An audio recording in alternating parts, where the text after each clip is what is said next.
So we say that Buradi, Saptavyapathinam, Atri, Viru, Kutsa, Vasanta, Bhutama, Pashyapa, Angirasa, Rishaya. So these 7 are the rishis for the pranayama. So we touch here. Then Gayatri, Mushtike, Anushtupa, Brigati, Panti, Trishtupa, Jagati, Chandamsi. So these are the 7 meters. So meter means sound. A meter is in any poem. You can see that the words are arranged in a certain manner. So all these mantras are all in a poetic form. They are not prose. So all of them have a meter. They have a set meter. It means that they have a specific number of letters, syllables. For example, Gayatri Mantra has 24 letters. So it is called Gayatri meter. So then we say so there are different types of meters. Gayatri, Mushtike, Anushtupa, Brigati, Panti, Trishtupa, Jagati. These are 7 different types of meter where we use in the poem. Then we touch, because the sound comes from the tongue, we have to touch the tongue, but we do not touch the tongue. We touch the lips. You touch the lips because you cannot touch the tongue. And then the Devata, as I said, is in the heart, which is the mind. And God is Chandamsi, Agni, Vayu, Arka, Bhagisha, Varunendra, Vishve, Deva, Devata. These are the 7 Devatas. So we touch the heart. So this is for the pranayama mantra, and then we do pranayama the way Bhaskar explained 10 times. And this is called the Sagarbha pranayama, means with the mantra you are doing. You normally in the yoga classes you do pranayama, but that is Agarbha pranayama, no mantra. This is Sagarbha. Sagarbha means with mantra. This pranayama is more powerful because it is chanted with mantra. So for that, after doing the pranayama, then we go to the Gayatri Mantra, which is the main part of doing all this for preparatory, right? So we wanted to actually cleanse of everything. Now we come to the main part, which is the Gayatri part. In that Gayatri part, again, we have to chant what we have to do. For the prana, just like any mantra, Gayatri is a mantra, and that also has Rishi Chandas. And before that, we have to do a prayer for the Gayatri. So you can, I will just chant for what of time. I will just continue to chant, then later on you will learn it. Ayatriti Advakasya Vamadeva Rishihi Anushtup Chandaha Gayatri Devata Ayadu Varada Devi Aksharam Brahma Samvedam Gayatri Chandasam Madedam Brahma Jushasmanaha Ojosi Sagosi Palamasi Prajosi Devanam Dhavanamasi Vishwamasi Vishvayu Sarvamasi Sarvayu Abhibhuro Gayatri Mavagayami Savitri Mavagayami Saraswati Mavagayami Savitriyashi Vishwamitra Nurjit Gayatri Chandaha Gayatri Savita Devata. So here there is a very important aspect in the whole Gayatri Mantra. So first we say Ayat Parada Devi, we praise her. We say you are the Oja, Ojosi, Sagosi, you are the Palamasi, you are the Palam, you are the Rajosi, you are the bright, effluent light. Again, as I said, when we pray to God, say you are the Palam, what does it mean? We want Palam. When we say Rajosi, you are the Raja, we say what is the meaning? We don't have to say I want it. We just say you are that means we want that. So she takes 3 aspects which I already said. This Savita Devi or the Sandhya Devi or the highest goddess. She takes 3 forms. In the morning she takes the form of Gayatri, afternoon she takes Savitri, and evening she takes Saraswati. And this Gayatri Mantra has a very important distinction here. We have 24-letter Gayatri, which is in Gayatri Chanda, Gayatri meter. But the one we are going to use for Japa, it says for Japa, Tarpana, Abhisheka and Pujanam, we have to use a Gayatri which has 23 letters, which has 1 letter short. So only for when you do Gayatri Homa, you have to use the Gayatri which is 24 letters, which is the Gayatri meter. So then what is the name of this meter when we have only 23? This is called Nirjit Gayatri. It's 1 short Gayatri. So where is the difference? Tatsa Vidurvarenyam. So that when you count letters, we have to only count vowels, not consonants. Like a, e, u, they are all vowels, and ka, kha, ka, kha, na, cha, cha, ka, cha, nya, they are consonants. So when you say nya, nyam, tatsa Vidurvarenyam, it is in is not considered because it's only consonant. But when you say tatsa Vidurvarenyam, instead of in, you say ni, you are adding the vowel e. So you are adding one more letter. So from 23 it becomes 24 letter. So it becomes Gayatri meter at that time. But for japa, you have to say Tatsa Vidurvarenyam. When you do Gayatri Homa, Tatsa Vidurvarenyam, Bhargo Devasya Dhimahi, because that it is prescribed for Homa, you have to do the Gayatri meter. So this is the Gayatri Mantra once, and you could chant 108 times. So this, you can just use the Rishi Chandas Devata. Some prescribe Aganyasa, Karanyasa, that those are not required. Simple is Savitra, Rishi, Vishwamitra, Rishit, Gayatri, Chanda, Savita, Devata. What is Savita? Sandhyavandanam Madhyavati. She is the valley, she is in the solar or in the sun, the Paramatma, she is Savitri. So again you have to remember Gayatri, Savitri, Saraswati, all of the three, those different names, they all refer to the Sandhya Devi. So this is the Gayatri Mantra. Once you do the Gayatri Mantra and complete 108 times, you could do 1008 times. If you cannot do, you can even do 10 times, but we have to do Gayatri. Gayatri is always stay with us.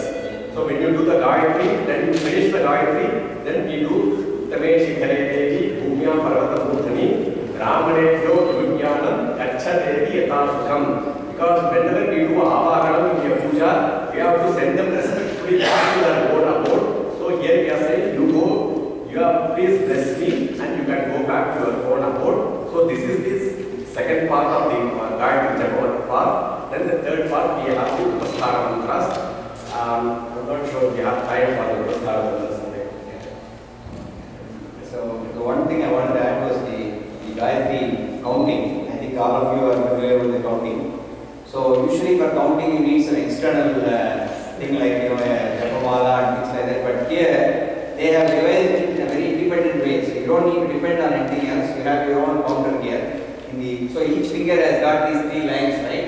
So you got a top line, middle line, and bottom line. So you start from here, right? 1, 2, 3, 4, 5, 6, 7, 8, 9, 10. So that's it. 11, 12, 13, 14, 15, 16, 17, 18, 19, 20. So you can keep on going like this.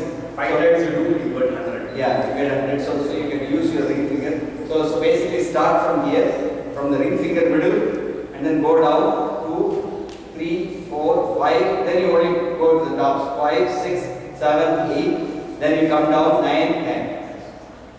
10, so like that, so basically you can use your own finger lines to count. So that's basically why you see that counting happening that way. Just one other thing, we should not use our Yajnapavitam for counting. Like people hold their Yajnapavitam should not be held for counting. And also there is some prescribed method for counting, where this method they have to close, they don't show the count to outsiders. And then during the mornings, they keep the count in front of their face. And during the Madhyamika, they do in the heart. And during the evening, they use that in the Nabi. But these are all practices only. But the most important thing is the Japam part. But I'm just letting you know that these are all the practices. But these are all something easy methods of counting. But the most important thing is that we do that number of times and make sure that we are focused when we do the japa. Okay, so we planned for a group activity about what are the challenges of why we are not able to perform this daily and what are some of the solutions. So what I'm going to do is take the next 5 minutes and do a rapid speed brainstorming on this. Okay, somebody wants to go with what are the challenges why they are not able to perform this? Yes. Yeah, I think it's laziness and you don't have like the time. You don't take the effort into making time to do this. Yeah. Do you have time to take bath? Yes. Do you have time to eat? Yes, but I'm saying we don't have Anybody has a solution to this problem? Who has a solution to this problem? Yes? Make time to do it. Make time to do it, right? So it's not that you have, everybody has only 24 hours a day. Either it is not in your priorities, therefore you see that it's not happening. So I know you are doing it very literally. You are just saying it for the purpose of everybody to learn, right? So that is fine. Okay. What are the challenges people have? Why they are not able to perform? Yes. We are too busy. Yeah. So what is the solution for it? We can try and make time in our day to do it. Okay, we can make time to do it. Yes. See, busy, I have something to say about busy. When you have something to get done, what is the slogan that you have all heard? Give it to the busiest person and get it done. Right? So people being busy is usually a good thing because they are busy because they are able to manage so many things in a given time. So busy people are always more efficient in getting things accommodated. So it is possible for you if you make where there is a will, there is a way, right? So you have to make the time. You just have to prioritize it, and you have to really plan it. It's all in the habit of planning. What other challenges do we have? Why people are not able to do it that well? Yes, the back here. We got two challenges. Challenge number one. Once you get used to the item, like Sandhyavandanam is almost like when you first, if you don't know information like this, it's almost like a burden to do it every day. And we're not exposed to information like this that tells you that actually it's more than just something that you have to get your open item. It's more like something that can help you. Okay. So the real challenge is lack of information. Yes. Should I say that? So what is the benefit of what is the solution to this? Go to more workshop like this. Thank you very much for setting that up for me. I didn't set up this challenge. Okay, what are the challenges people have? I think there is something on this side. One of the centers I used to hate most when elders used to ask me, Sandhyavandanam Panniyacha, it was more like a pressure from the top. And instead of encouraging us to perform, it was more like, have you done it? It's as if you have not done it, it's a sin. And they themselves never used to do it. So one of the things to set an example is what I found. If you're encouraged and you're explained as to why, what's the importance today, I understand the importance of far more than I understood when I was a child. So this top-down approach and critical approach should probably do. Okay, excellent. Thanks very much, Ramesh. That's a very good slide.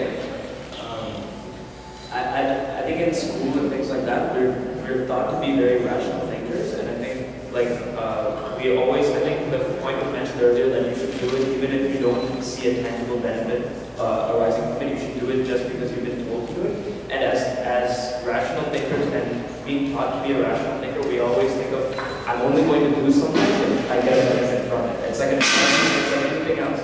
So when you exercise, physical exercise, you'll be able to see a tangible result. And for me personally, I get motivated when I see a tangible result. When I see myself lose weight, when I see myself in the mirror and I feel like I've gained muscle mass or whatever it is, I get motivated to do it again. And the biggest challenge with Sandhyavandanam is that you won't see a tangible benefit immediately. And that immediately meaning within a short time frame. And that's the biggest challenge, is that you won't see an immediate tangible benefit. And that's where you lose motivation, and that's probably the biggest hurdle anybody will have to cross with Sandhyavandanam. Okay, thank you very much for that challenge. Who has a solution? I'm sure there are so many solutions. I just want one or two. There is a solution from our friend there. You have something here on the way? Yeah, it's understanding it clearly, how it is going to benefit, as we brainstormed in the first session and we rightly point out. So it's all a concise way of understanding it so that the benefits will accrue automatically. Yeah. We are accruing on a daily basis. Yeah. One day or other it will come to us. There are short-term investments and long-term investments. Long-term investments will look like it is the stock value is going down, but in the long run it will go up, the curve will go up. Right? That's what you are saying. Actually, what I mean is that proper planning is more essential. See, everybody is telling, he is getting lazy, somebody is telling, he is not getting time, somebody is telling, somebody is asking why you are Sandhyavandanam has something, he is asking the frustrating like that. All these things are different. Master what was told, japa, preparation and doing the light pranayama and then post japa. Really these things calm down the man, everybody. Maybe young people, maybe they are not much interested in mental peace only. But as and when we grow with it, we feel like that we need to have some mental peace. Definitely we will plan properly be able to do it. For younger generation, we need elders has to make them there somewhere make them to do that and make them the benefit of that peace of mind what they are going to get. I think it's good. Thank you very much, sir. Who else? Yeah, you had something to say. You know, everybody is so busy. Busy in the sense that people have a lot of shows to do. And there are some people who are traveling. So today they are here, tomorrow they are here, maybe they have a traveling or something, they are driving. So for them, okay, is this what they say, very clear, water. They may not have those facilities to do those things. So they may say, oh, you know, I can't do it because I don't have all these things. So for that, if they have a solution, probably they do it. And another thing he was telling, when being a parent, if I am doing every day, my kid will see and probably follow. If I am telling, oh, I am busy, I am not doing this, I will definitely say, my father will make it better. It's important for us to be role models and set examples. Did somebody else want to offer a solution for what Shyam's question was, challenge was, in terms of tangible benefits not being there immediately? One solution I would think for that is to talk to maybe elders who have had some success with Sandhyavandanam, because that's sometimes motivating. For example, like the whole working out thing, got some results. If you see someone who's been working out for 3-4 years and has results, that might motivate you. So I know seeing people who have said, like, oh, this is really benefited, this is what I've achieved, then it shows, okay, maybe 20, 30 years from now, that I can become that person if I practice it just like them. Excellent. Seeing people around talking about it more and getting motivated that way by seeing other people talk about it, because they've been there, done that, they've crossed the thing is gone there, and they can always tell you what it is after a number of years and get motivated from that path. Does it help you, Shyam? With respect to that, excellent. Who else has a challenge or a solution? One challenge I had when I first started was I didn't have anyone to teach me initially, so I was using the book, and Sandhyavandanam took more than an hour, and I know like butchering all the numbers and everything. So on top of my regular puja, which is about half an hour, it became 1.5 hours in the morning, and I started getting very hungry, and I started getting late for things. So that challenge was the learning curve. So I think one solution that I kind of found was that you don't have to necessarily follow all the rules.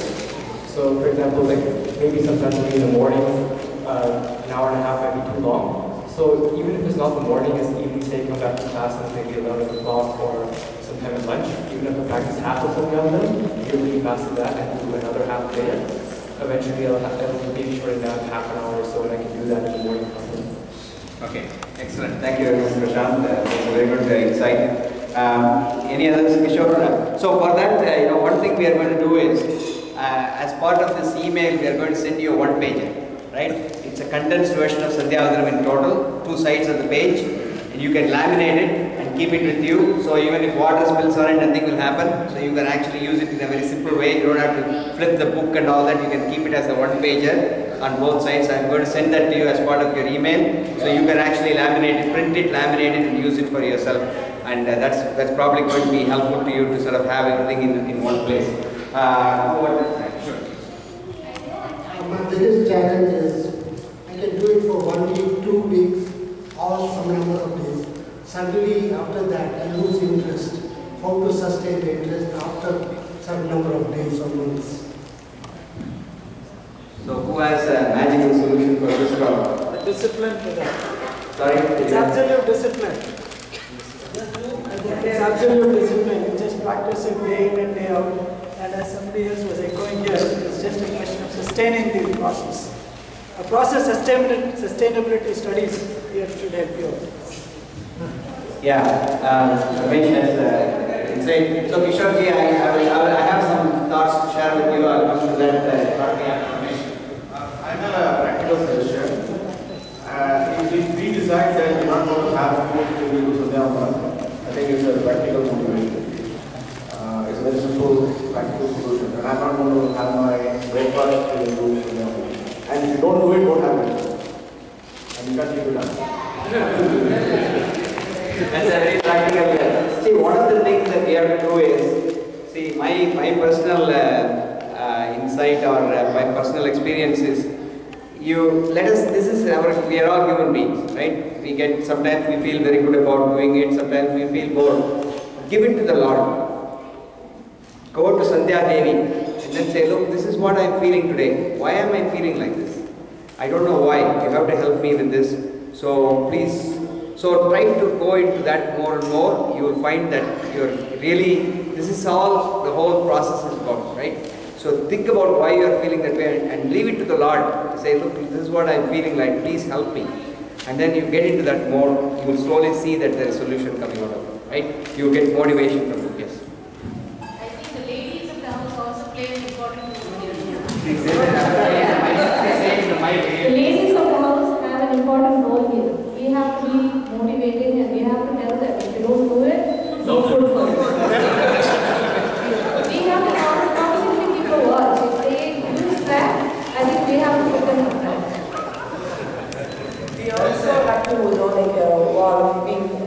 when we talk to people outsiders, we have to, say that if they do it regularly and, that really tells them, yeah, this is, that motivates them every time. That's how we have to motivate people. Okay, so we have this is to answer the challenge what Shankara was talking about. How can we do when we are traveling or we are driving or all those. So this challenge is not new actually. It's actually in Mahabharata. During Mahabharata, the Pandavas and Kauravas and all they argue during, and also Sandhyavandanam is for everybody. So Kshatriyas, Vaishyas, everybody has to do Sandhyavandanam. So they were, at the Sandhya Kalam came and they were supposed to do Sandhyavandanam. They could not find water. So this Arghya Pradhanam can be done even without water. They use the mud and then gave the Arghyam. So water we are using is because it is easily available. If you are traveling in a plane, you have air, another Panchabhuta. So use the Panchabhuta which is air and then do the Arghyam with the Panchabhuta. So we have to see that how not to find, like we could find thousands of excuses, but we have to find reasons how despite everything, like Vighna Kartara is giving me all the obstacles so that I don't do and I don't get benefited. Because somebody is always trying to defeat me by not doing. So, but still, I will win over them and I will find a way to do it. Yeah, because most people don't know this, because when we are taught this, you have to with water. They don't say, they don't explain, I don't have this challenge. But people do have this challenge every day. I don't have this thing, I don't have this facility, what to do? Yeah. So it may be wrong if you do it. Yes. I don't want to do it incorrectly. Perception. It's a very good question. So because this is where everybody starts for first few months. So after Upadayana, first 6 months they will do, or some do for 1 year, and then slowly it fades out, and then because they find that it is so, somebody said takes like half an hour, 1 hour. If you do regularly, it should maybe take like 10 to 15 minutes maximum. So if it takes more, it shouldn't take. It is not that long practice. So we just need to know what exactly to be done, and then we should be doing. Once the sankalpa is more important, we all take a vow, yes, we will do every day, then it is done. That's most important. Okay, so thank you very much. I think this was good challenge and solution. There's a couple more. I think people want to talk about, another want to say something.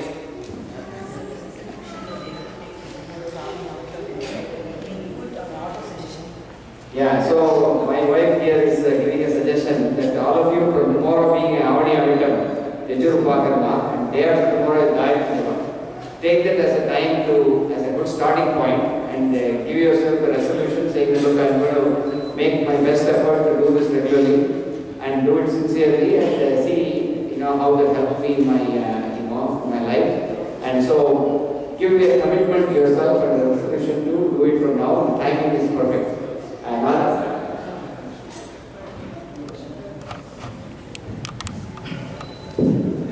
came a bit late, but I'm so pleased that the these two gentlemen were able to organize such a thing. It should happen very often.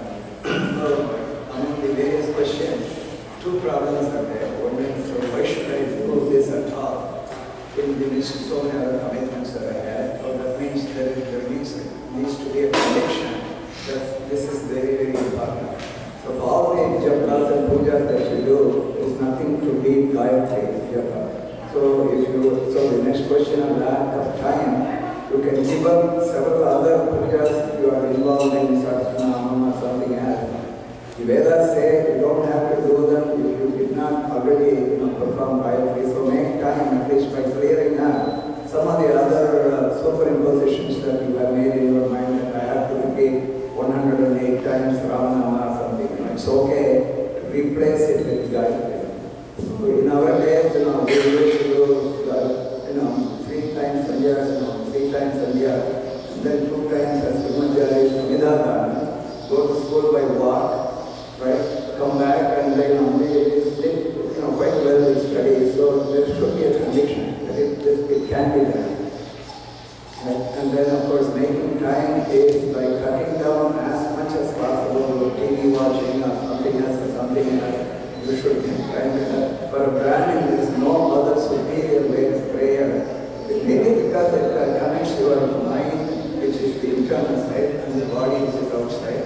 So the karma yoga, bhakti yoga, the emotion, right? When you take a small amount of water and then do it, you feel that you are actually blessed with Achyuta going inside you, Ananta going inside you, Keshava, Narayana, Madhava, Govinda. Enjoy, emotionally enjoy it. So that is your japa, that is your puja. So the puja is already there. All your external links are involved.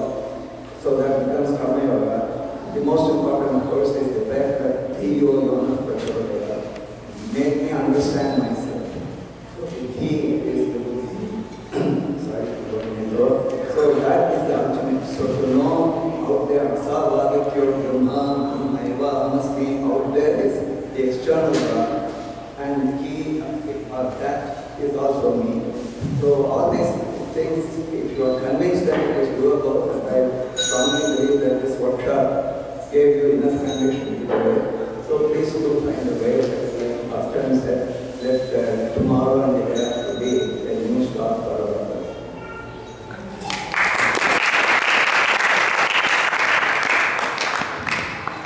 Okay, so with that we come to the closing of this. I know we have not really done all what we wanted to do. We started a little bit late and we obviously indulged in a lot of discussion, etc. I hope this was helpful in terms of raising the awareness, going back to the objectives, raising the awareness, giving you an idea of what are the benefits, giving you an idea of the complete steps involved and what's the significance of each. I think we accomplished those objectives in whatever we could within the time available. So I will send you an email, between me and Raghuji, we will be sending you an email with all some attachments, explanation, some links to some YouTube videos. His Holiness has given a lecture on Sandhyavandanam, we will give that. So all that we will put it in one email and send it to you. So if you have not recorded your name and email address, please do so now. I hope all of you have done that so that you will get the benefit of the email and the information in it. And if you have any questions further, Raghuji's email will be there. You can always contact him. He is here at the temple many times in a week, and so you can always reach out to him. Big problem. So just make it as a starting point rather than the end, because the starting point is a good journey, and over a period of time you can learn more about it. Thank you again for your active participation. 6 months later. Yeah, we will definitely meet 6 months later. Plan everything, God willing, we will definitely do that. We could do the second part maybe again after maybe 6 months, so that in case you would have got at least lot of ideas about the first 2 parts. Then we can do the Arithya Upasthana, and those are all really beautiful mantras, so that we can do there. So this will also be useful in terms of getting a feedback after 6 months from your own experiences, like if you start doing how we improve, then we can do the next part also. Okay, thanks everyone.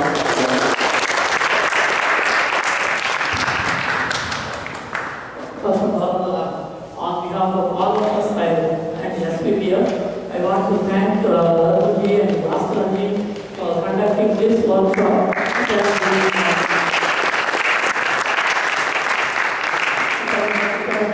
eye-opener even for many of us who do this occasionally or sometimes. And thank you very much.